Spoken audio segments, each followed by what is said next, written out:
Hi everybody, I hope you are doing well. Today we'll talk about how to fix or how to solve the problem of delete account on the application of Threads weekly settings.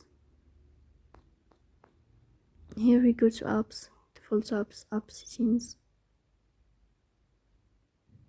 In this list we search about the application of Threads and we click here. Then we click on first stop and we click OK. Here you will enter to the window of storage. Then we click on clear cache.